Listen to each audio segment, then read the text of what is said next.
ശരി നമുക്കതൊന്നുകൂടെ എടുക്കാം. പ്രൊഡ്യൂസർ മാറിയപ്പോഴും നെഞ്ചത്തെറിച്ച് കരയുന്ന കാണാം.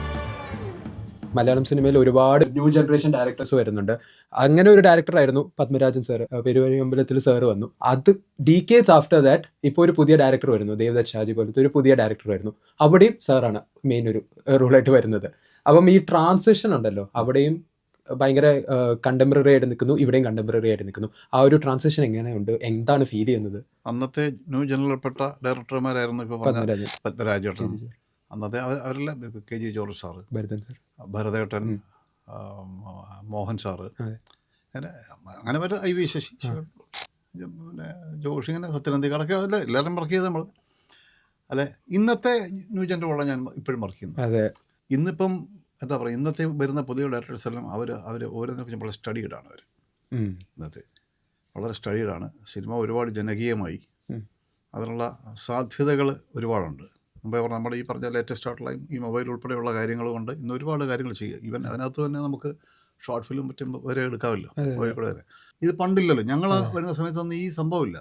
ക്യാമറ വേറെ, അന്ന് ഫിലിം തന്നെ ഓടിക്കൊണ്ടിരിക്കും. ആ ഫിലിമിൽ എടുക്കുക എന്ന് പറഞ്ഞാൽ ഇപ്പോൾ അതൊക്കെ ഒരു രസമായിട്ടൊക്കെ തോന്നുന്ന വിഷയം. അന്ന് അതിൻ്റെ ബുദ്ധിമുട്ട് ഭയങ്കരമായിരുന്നു. ഒരു റോള് ഫിലിം പോയിക്കൊണ്ടിരിക്കുമ്പോൾ ചിലപ്പോൾ ഒരു ലെങ്തി ഷോട്ടൊക്കെ മരിക്കുമ്പോൾ ഇത് തെറ്റിക്കഴിഞ്ഞാൽ വലിയ കുഴപ്പം, ആ ഫിലിം അത്രയും പോയി. അതെ. അപ്പോൾ അതിൻ്റെ ടെൻഷൻ പല ഡയറക്ടേഴ്സും ആ സമയത്ത് അവർക്ക് സഹിക്കാൻ പറ്റില്ല. അവർ അസ്വസ്ഥരാന്ന് കാണാം. പ്രൊഡ്യൂസർ മാറിയപ്പോഴും നെഞ്ചത്തെറിച്ച് കരയുന്ന കാണാം. 400 അടി ഫിലിമൊക്കെ പോയി ചിലപ്പോൾ ഒറ്റ അടിക്കൊക്കെ ചിലപ്പോൾ ഭയങ്കര വലിയ സീനും ഷോട്ടും ഒക്കെ ആയിരിക്കും. അത് പോയാൽ തീർന്നു തന്നെ. അപ്പോൾ എന്നാലും അത് മൈൻഡ് ചെയ്യാത്തവരുണ്ട്. സാറ് കുഴപ്പമില്ല, കുഴപ്പമില്ല, നമുക്ക് അടുത്തെടുക്കാം, അതിനെക്കുറിച്ചൊന്നും പറയാനുണ്ട്, നമുക്ക് അടുത്ത വർഷം ഫിലിം തീരുന്നു നോക്കണ്ട എന്നൊക്കെ പറയുന്ന സംവിധായകരുണ്ട്, പ്രൊഡ്യൂസർമാരുമുണ്ട്. അതിലൊന്നാണ് യവനിക സിനിമ നിർമ്മിക്കുന്നത്. ഞാനിപ്പോൾ ഓർക്കുന്നതാണ്, യവനിക ഒരു പോലീസ് സ്റ്റേഷനിൽ സീനുണ്ട്. അത് എടുക്കുമ്പം മമ്മൂക്കയും ഞാനും, അപ്പോൾ എൻ്റെ പ്രൊഡ്യൂസറും അതിനകത്ത് അഭിനയിച്ചിട്ടുണ്ട്.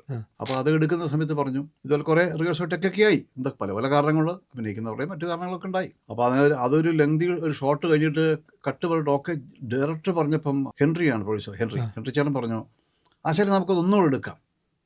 ഒരു പ്രൊഡ്യൂസർ ഒരിക്കലും ഒരു പ്രൊഡ്യൂസർ അങ്ങനെ കേൾക്കാറില്ല. പ്രൊഡ്യൂസർ ഫിലിമല്ലേ പിന്നെ വരുന്നത്. പുള്ളിക്ക് ഒരു പടം നന്നാകുന്ന അങ്ങനെ വളരെ സിൻസിയറായിട്ട് ഉള്ള ഒരു ആളാന്ന് നമുക്ക് മനസ്സിലായി.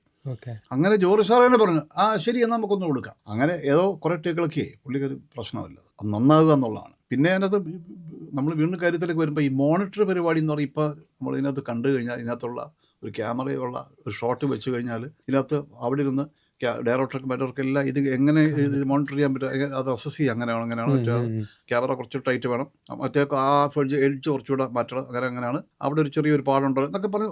അന്ന് ഒരു രക്ഷയില്ലെന്ന്. എങ്ങനെയാണ് ഇതെല്ലാവരും ഇതിൻ്റെ പുറയുന്ന വേണം പറയാൻ, അഭിനയിക്കുന്നവരെ കണ്ട് പുറയുന്ന വേണം, ഇങ്ങനെ പറയുന്ന വേണം ഒരു അഭിനയിക്കുന്ന കണ്ട് ജഡ്ജ് ചെയ്യാൻ വേണ്ടി. ക്യാമറമാന് വേണ്ടി പുള്ളിക്ക് വന്ന് നോക്കാം അവിടെ വന്നിട്ട്, മറ്റേ ചെയ്യാൻ പറ്റുമല്ലോ. പോയ പോക്ക് തന്നെയാണ് അത്. പിന്നെ പല പടങ്ങൾ നമുക്ക് ചില ഘടകമൊക്കെ ഔട്ട് ഓഫ് ഫോക്കസ് എന്നൊക്കെ പണ്ട് പറയാറുണ്ട്. അപ്പം അതൊന്നുമില്ല, വളരെ സുഖകരമായിട്ട് ജോലിയായിട്ട് മാറി. അറ്റ് ദ സെയിം ടൈം ഇന്ന് വരുന്ന എല്ലാവരും വളരെ ആലോചിച്ചും, പുതിയ ഡയറക്ടേഴ്സും സ്ക്രിപ്റ്റേഴ്സും എല്ലാം വളരെ മിടുക്കന്മാരാണ്, വളരെ എഡ്യൂക്കേറ്റഡ് ആണ്. എല്ലാം അവർക്ക് ധാരണയുണ്ട്, നല്ല ന്യൂ സബ്ജക്ട്സ് വരുന്നുണ്ട്. അങ്ങനെയൊക്കെ ഒരുപാട് ഗുണങ്ങൾ ഇപ്പോൾ സിനിമയിലുണ്ട്.